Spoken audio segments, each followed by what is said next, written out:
বন্ধুরা এই যে দেখো রুই মাছ নিয়েছি, আর এই দেখো এখানে আলু, টমেটো, আর এটা হচ্ছে ব্রোকলি। তোমরা তো জানো এটা সবুজ কপি বলে অনেকে, আর আমি এনেছি 2 দিন হয়ে গেছে, যার জন্য কপিটা একটু সবুজ ভাবটা চলে গেছে, হলুদ হলুদ হয়ে গেছে। যাই হোক, তোমাদের দিয়ে ঝোল। তাহলে পুরো ভিডিওটা দেখতে থাকো কিভাবে ব্রোকলি দিয়ে, ফুলকপি দিয়ে, এই ফুলকপি বলছি ব্রোকলি দিয়ে কাটাপোনা মাছের ঝোল। দেখতে থাকো পুরো ভিডিওটা। তাহলে চলো আমি রান্না শুরু করে দিই। বন্ধুরা তোমরা সবাই কেমন আছো? আশা করি সবাই ভালো আছো, ভালো থাকো। আর এই দেখো সকাল সকাল আমি নিয়ে বসে পড়েছি রান্নার জিনিস। আর এটাকে তো অনেকে ব্রোকলি বলে জানো, আর অনেকে বলে সবুজ ফুলকপি। যাই হোক, এটা অনেকে সত্যি কথা বলতে কেমনভাবে রান্না করবে অনেকেই, যার জন্য খায় না, খাদ্যের তালিকায় রাখে না। কিন্তু এই সবুজ ফুলকপির অনেক অনেক গুণাগুণ। প্রতিদিন যদি কিছুর সঙ্গে একে খাদ্যের তালিকায় রাখা যায় খুবই খুবই ভালো। বাচ্চা থেকে বুড়ো সবাই খেতে পারে। আমরা যেমন সাদা ফুলকপি খাই, সেরকম যদি মনে করি যে এটা সবুজ কপিটাও খাবো, তাহলে কিন্তু সাদা ফুলকপির থেকে সবুজ ফুলকপিটা খেতে কিন্তু বেশি ভালো বন্ধুরা। আর এতে প্রচুর পরিমাণে ভালো, মানে স্বাস্থ্যকর জিনিস, যেমন বলে যে সবুজ জিনিসটা খেতে, তার জন্য।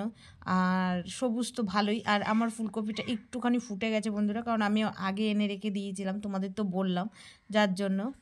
বন্ধুরা মাছটাকে ভালো করে ধুয়ে নিয়ে এসেছি, আঁশ ছাড়িয়ে ভালো করে মাছটাকে ধুয়ে নিয়ে আসলাম 2-3 বার করে। তারপরে দিয়ে দিয়েছি নুন, তারপরে এখন দিয়ে দিচ্ছি হলুদ। রান্না করার একটু আগে থেকে মাছে নুন হলুদ মাখিয়ে রাখলে মাছের নুনটা ভালো মানে প্রবেশ করতে পারে, আর মাছটা খেতেও ভালো লাগে রান্নার পরে যখন রান্না হয়ে যায়। ওই জন্য একটু আগে থেকে আমি মাছে ভালো করে নুন হলুদ লাগিয়ে দিচ্ছি বন্ধুরা, দেখতেই পাচ্ছ। আর প্রীতি অ্যান্ড মমতা ব্লগে তোমাদের যদি ভালো লাগে অতি অবশ্যই পুরো ভিডিওটা দেখো, একটা লাইক করো, সাবস্ক্রাইব করো অতি অবশ্যই। আর এই দেখো ফুলকপি আলু সব ধুয়ে আমি এক জায়গায় করে রেখে দিয়েছি জল ঝরানোর জন্য। চলো এবার কড়াইতে তেল দিয়ে দিই, তেলটা গরম হতে থাকুক। দেখতেই পাচ্ছ তেলে ব্লকে গরম হয়ে গেছে, ধোঁয়া উঠছে। আর আমি মাছটা এবার ছেড়ে দেবো, একটা একটা করে মাছ ছেড়ে দেবো বন্ধুরা।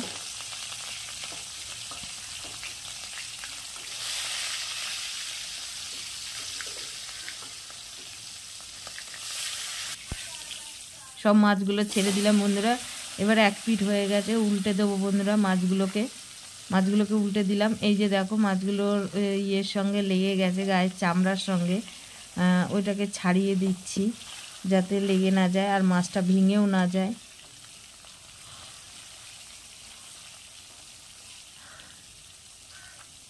আর এবার আমি মশলা করার জন্য সব রেডি করে নিচ্ছি। চলো এই দেখো লঙ্কা, আদা আর জিরে নিয়ে নিয়েছি মশলা করার জন্য। আর এইদিকে দেখো মাছটা ভাজা হয়ে এসছে। এবার এই মাছটা তুলে দিয়ে আবারও মাছ ছেড়ে দেবো কড়াইতে। আবারও দেখো মাছ ছেড়ে দিলাম, সব মাছগুলো ভাজা হয়ে গেছে। আর এই দেখো কড়াইতে যেটুকুনি তেল আছে, এই তেলের মধ্যে এই ফুলকপিগুলো ভেজে নেব, সবুজ ফুলকপিগুলো ভেজে নেব। চলো তাহলে ফুলকপিগুলো ছেড়ে দিই। আর এই ফুলকপিটা ভাজারও অনেক আছে বন্ধুরা, কারণ এই ফুলকপিগুলো কিন্তু সাদা ফুলকপির মতন তো নয়, তার জন্য একটুখানি নুন দিয়ে দিতে হবে আর একটুখানি হলুদ দিয়ে দিতে হবে, দিয়ে ভালো করে নাড়াচাড়া করতে হবে। নাড়াচাড়া করলে দেখবে ফুলকপিগুলো একটু মজে এসছে। আর এই দেখো আমি নিচে মশলা করছি ছিলে, আর আমি এই মাঝে মাঝে উঠে উঠে নাড়া দিচ্ছি। তাহলে তো তোমরা বুঝতেই পারছো যে তোমাদের দিদিভাই কি দাদু কিংবা ঠাকুমা কিংবা কাকিমা কি মাসিমা যাই বলো তোমরা, কত কষ্ট করে ভিডিও করি একা হাতে সমস্ত কিছু। এই দেখো ফুলকপিগুলো দেখো কত সুন্দর মজে গেছে। এখন এরকম হলেই বুঝবে যে ফুলকপিটা ভাজা হয়ে গেছে, কারণ এইটা ভাজা হলে বোঝা যায় না। সাদাটা যেমন ভাজা হলে বোঝা যায়, এটা বোঝা যায় না। চলো তাহলে ফুলকপি ভাজাগুলো তুলে নিলাম। কড়াইতে আবার নতুন করে তেল দিলাম, তেল দিয়ে এরপরে দিয়ে দেবো, তেলটা গরম হলে একটুখানি জিরে ফোড়ন দিয়ে দেবো বন্ধুরা। জিরে ফোড়ন দেওয়ার পরে জিরেটা একটু ভাজা হলে পরে তার মধ্যে দিয়ে দেবো মাছের আলুগুলো কাটা আছে লম্বা লম্বা করে, সেই মাছের আলুগুলো দিয়ে দেবো। অনেকেই ভাবনা চিন্তা করে যে এই সবুজ কপিটা কিসে খায় কেমন লাগে। দেখো মশলাটা দিয়ে দিলাম, আলুটা ভাজা হয়ে গেছে, আদা আর জিরে বাটাটা তারপরে দিয়ে দেবো হচ্ছে লঙ্কা বাটাটা, কাঁচা লঙ্কা বাটাটা, তারপরে দিয়ে দেবো হচ্ছে টমেটোটা, দিয়ে ভালো করে বন্ধুরা নাড়াচাড়া করব। একটু ভাজা ভাজা হয়ে আসবে, টমেটোটা যাতে মিশে যায়, মশলাটা একটু মিশে যায়।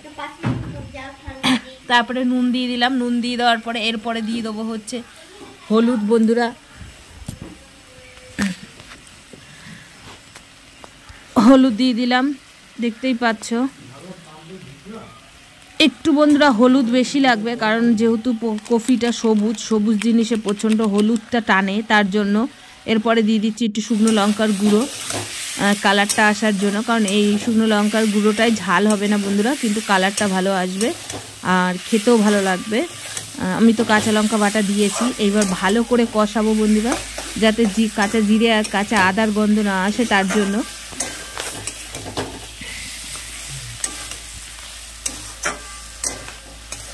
দেখতেই পাচ্ছ তরকারিটা ভালো করে কষাচ্ছি।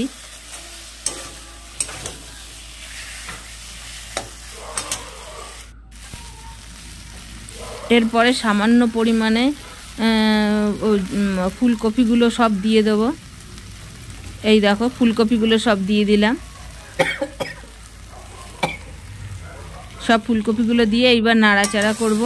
মশলা এর সঙ্গেও মাখিয়ে দেব, যাতে মশলাটা ফুলকপির গায়ে লেগে যায়।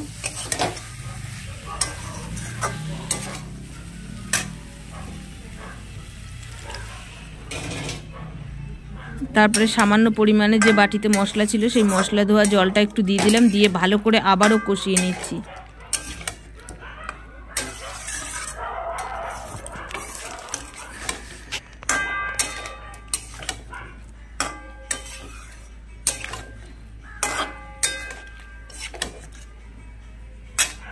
দেখো কষানো হয়ে গেলে এইবার আমি পুরো মাত্রায় যতটুকুনি তরকারিতে ঝোল রাখবো সেই ঝোলটা ঢেলে দিলাম। তোমাদের আর অত দেখালাম না। মাছ ধোয়া বা কপিতে জল দেওয়া, যে ঝোলটা ফুটে উঠেছে দেখো, বলক এসছে। যখন এই ঝোলটার মধ্যে টকবক করে একটু ফুট এসছে, তখনই মাছগুলো আমি ঢেলে দিয়েছি বন্ধুরা, কারণ কষাতে কষাতে আমার ফুলকপি আলু অনেকটাই গলে গেছে, যার জন্য। আর এই দেখো কত সুন্দর গলে গেছে বন্ধুরা, এই দেখো কত সুন্দর গলে গেছে, আলুও গলে গেছে, এই দেখো। যাই হোক, এইবার এরকমভাবেই তোমরাও রান্না করে খাবে। আর প্রায় আমার মাছের ঝোলটা হয়ে এসছে। এইবার আমি ঢেলে নেব বাটিতে, যে বাটিতে রাখবো সেই বাটিতে ঢেলে নেব।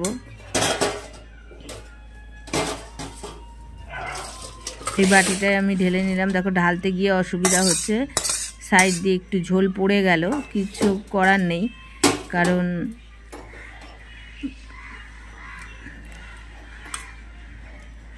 দেখো বন্ধুরা কত সুন্দর কাটাপোনা মাছ দিয়ে আর ব্রোকলি দিয়ে কত সুন্দর ঝোল হয়েছে বন্ধুরা। তোমরাও বানিয়ে খাবে আর পুরো ভিডিওটা দেখো। আর টাটা।